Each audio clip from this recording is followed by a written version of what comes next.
Welcome to the channel, everybody. I'm Steve Patterson, the Accidental Expat, as I've been referring to this segment, and I guess as myself as the Accidental Expat. And what I mean by that is really how I became an expat from the United States by accident, you could say, about 6 years ago.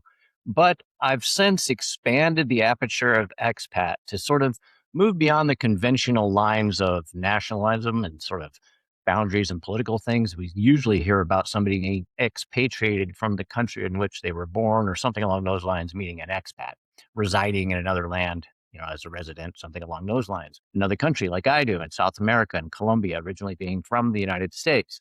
But, there was also a time when I was expatriated, you could say, from health, when I was given the terminal diagnosis of liver failure back in 2010.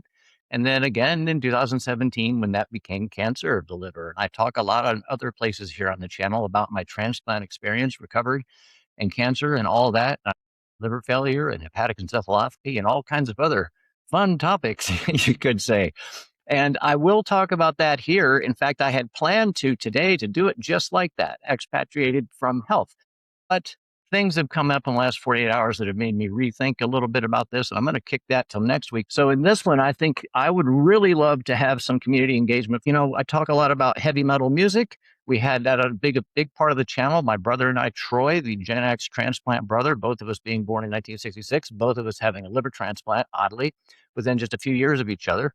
Me, 2019, him, 2023. He'll be along Friday for our normal podcast. You can check us out there. We have playlists for that if you're interested. As I go through these things, if you're an expat from the US or expat in general, or you're interested in expat communities, remote work, whatever like that, by all means, comment, reach out, let me know as a response to any of these accidental expat things, because any of these things that I'm about to introduce, such as health, such as from a community, like if you were a veteran, you're in a very tight-knit community and suddenly you're not with that community, you haven't really, it's different in a way, but you lose that bond, similar to like losing the bond of your home country. Being a veteran myself, I still feel that after decades being out of the service. I still have a tight-knit community of about 40 guys that I serve with, that I check in with. And so same with the Grateful Dead community. When Jerry Garcia died in 1995 and I stopped following the Grateful Dead around the country after I got out of the military, I felt a longing for that community too, that just vanished overnight, it seemed. And so in a way it stuck around, and in a way you were always a veteran, but it's not the same, and I can be a United States citizen all I want and love America like I do and everything else and be a strong supporter of the United States, but I don't live there. I live in Latin America. I live in Colombia, right next to one of the targets of the United States now, or until recently was. So it's been awkward. So there's lots of things, lots of times you can find in your life that a community or whatever you're a part of, by some other mechanism, maybe you try to get into it, maybe you just were born into it, or however it happened, you're in it, and then you're not. And now you're off on an island by yourself, so to speak. Doesn't necessarily mean it's dire, doesn't mean it's not a beautiful beach, but it's different. It's not the woods you grew up in or the beach you grew up in, and now you're in a jungle, whatever, however it is, And so I was going to talk about specifically in health, because I also am a counselor, as I've mentioned, and just last night, we welcomed into one of the groups that I hold on Tuesday nights, an individual who has cancer. And for me, it's not, okay, now we're dealing with change talk like I do in my work, but now this person's change involves the same process as everybody else in the group, but also has this. And that's different, because now you're expatriated from the normal, healthy community in that way. And you've been given news that, doesn't look good according to science. And I'm not saying doubt science, but believe what you want to believe. It's not good news to hear. And so I really wanted to do an episode or that like that in the first place. And I thought about it more, but then overnight, something else hit deeper for me. And it's more because it's personal to me. And the way that I want to speak about this right now, I want to make something completely clear at the beginning, though I'm going to be mentioning some things that are probably pretty highly politically charged for people that hear politics and everything they hear. And I'm not saying that as a dig, but you have to sort of check the politics at the door. I'm not referring to that anything whatsoever, although there are political mechanisms that are going to be behind what I'm talking about. So I'm not judging those. I'm just saying how it impacts me personally. And so for those that know the story, have been around it for a while, or on my other channel where I talk a lot about my time when I was sick, I have a whole other channel dedicated just to that I stopped updating a few years ago. But when I was diagnosed, I quit life. I was already a remote worker, self-employed. I had been for how many years? I started in 1997. This is 2010. 13 years, I'd already been working on my own schedule. Everything was mine. I was doing very well, highly successful in the .com community, major, big network of people all across the country, literally radio stations I was talking with from Alaska, all the way to space if you want to go there, because I had something on Sirius XM. And so, and then speaking engagements. And so I had a large community and I never saw it coming. When I woke up in that hospital that bed the day after I collapsed, and we didn't know anything about this prior to that. And they said, we have stage 4 liver failure. And then quickly thereafter, the prognosis of, well, maybe 6 months to 3 years. That's where it started. And I was like, oh my gosh.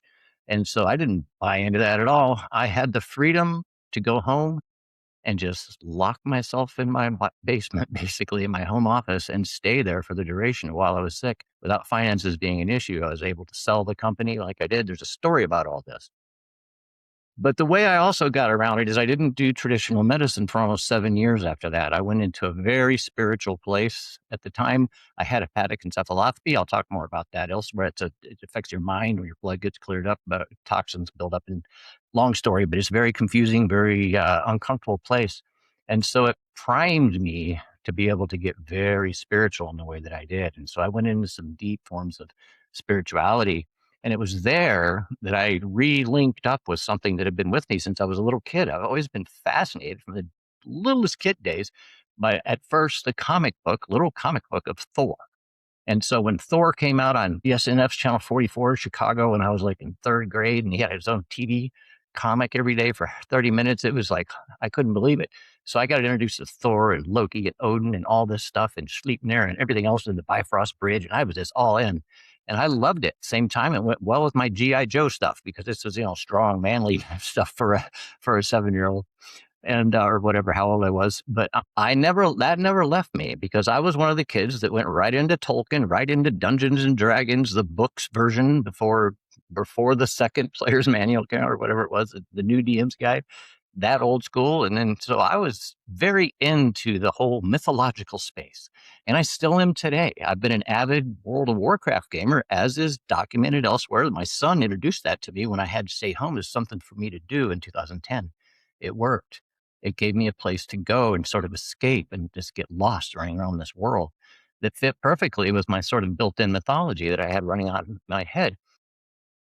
Meanwhile, adjacent to this, I was actually seeing spiritual teachers and all this that were from these traditions, literally like shamanic teachers and people from Scandinavia and all over the place that I was working with, and it made it real. So this becomes the book, This Is How It Feels to Heal, my book that I wrote about my whole time I was sick. And so and look behind me, right? I mean, I've got tattoos of Nordic stuff, and I did that before it became cool, as they say. But so it's always been there. And it's not a dress up act for me, but it's also nothing I ever had anything to do with, right? I have nothing to do with Vikings and Celtic warriors and the Tuatha Danann landing in Ireland way back in the day. But according to the DNA profiles that I get from Ancestry.com, my ancestors were all there, all of them, all of my categories. They're all from those mostly Northern European countries, Scandinavia, and then some of the British Isles, and Germany. So maybe it's in there, maybe it's not somehow in me. I mean, no, maybe it doesn't work that way at all. Obviously, growing up around it didn't hurt. And so that's me. This is different for me, though, because Iceland has always been sort of like my mythological homeland that I've never been to, or really have no claim to fame other than a little percentage of it, my blood saying that I'm somehow associated with it, and a lot of North. So be that as it may as well, I have nothing to do with Iceland, really. I just love to surround myself in it. It's like where my ancestors are from or whatever. Maybe I don't know, but I don't like that when the United States is now going after Scandinavian countries, seemingly. We got Greenland, which was settled by Vikings, which originally was Inuit. Okay. And then you got Danish involved and the US involved. Now all these other powers are complaining and arguing about what's going on in Greenland. Nobody is out talking about how the Greenland people feel. Or at least, I mean, I'm sure they are. Yes, I see protests, but you get my drift. This is all going to come down to please the people outside of Greenland, and most likely in the United States. That's, I was all for what we did in Venezuela. Okay. That had to happen. And all my friends here in Colombia, including most of my Venezuelans, most of my friends are Venezuelans. What I meant to say there, they absolutely support everything that went on there because they lived under that regime and they know what it's like, regardless of how you or I want to talk about it. Okay, that's their country. That's the way they talk about it. I'll listen to them on that one. So I was all for it. This I'm not for. I don't like when the country that I live in, that is becoming increasingly unrecognizable in the past 25 years, is now somehow damaging the historic connections that we have to what I would call, or my homelands, so to speak. I'm not going to say nationalities, because this predates that most likely, in most cases anyway. Maybe, well, you know what I mean. So this is different. This has a different ring because I don't want to sound political here. I'm certainly American. I was born on American soil. I'm a 13th generation born in the United States person. So yeah, that makes blood pretty thick there. I get that. But if the country is changing to a place that I no longer can identify any longer as my own and acting in ways, but on the other side, the damage going on both sides right now is just ridiculous. And it's tearing apart the United States. It's been almost unrecognizable for a while now. And this is beyond the pale in this one person's honest opinion. Okay. I'm not trying to trigger you, but I want to raise the flag for other Americans out there to realize that it's one thing to sit at home and get behind and rally ourselves around the flag and believe everything we hear about what's going on in the rest of the world. But A, all that's going to be partisan, no matter which side of the aisle you're reading the news from. And B, some of these things seem so damn temporary compared to what is really important. And for me, my country's connection, and I'll be selfish about it, my country's connection to Northern Europe in general is my number one concern. If we lose that and we break Western civilization like that, we will have only ourselves to blame. This has to do with common courtesy as global citizens and respect for ancestral ties. Pardon the interruption. We'll get back to our regularly scheduled insanity now. It's not meant to be harmful or hurtful to anybody. It's just my opinion on it. And for somebody that's been outside of the system, who got out of the Army in 1988, hit the ground, fallen the Grateful Dead, went straight into remote work, and has not had a day job, never been late for work, never gotten a paid raise, never gotten a vacation day, don't have the fun nothing. I'm glad. I love where I'm at, almost 60 years old, and having to be able to say that I've had the ultimate freedom. I paid a lot of prices for it. As I talked about, I lost a decade to sickness. But looking at this whole operation now from the outside, we want to complain about Western civilization being taken over by other people. What are we doing to ourselves? We are fracturing ourselves. We're literally taking Western civilization and putting it on the chopping block right now, the way that we're acting. We need to act with a little bit more reverence, perhaps, to our ancestors and to our pocketbooks or our swagger or our next election. So there you go, folks. Now, I hope that my tone here, it won't carry over like this. You can tell by the tone in my voice that when I speak like this, it's not easy because it's so outside of my comfort zone to call it out on this level because I don't feel I have a voice in this. I don't vote. So, I mean, I'm just talking shit, really. But I'm talking shit from a person that's actually living outside of the country and did all the rest of this stuff. So there's not a lot like me in that regard, probably. So maybe there's some common ground with somebody out there on this. And I'll see you on Friday with my brother Troy. This week, we have a good one coming up. We're doing our top 10 live albums from the eras that we talk about. So be sure to tune in on that on Friday. Be sure to also like, comment, subscribe if you liked this. Be sure to comment, though, even if you didn't, call me out on it, or whatever. But I'm only doing it because I'm trying to help us. Because if we help this, we help everybody. That's the best way, really. If we want to really change the world, we should maybe change ourselves a little bit along the way. You never know. It might help. Till next time, folks. See you later, man.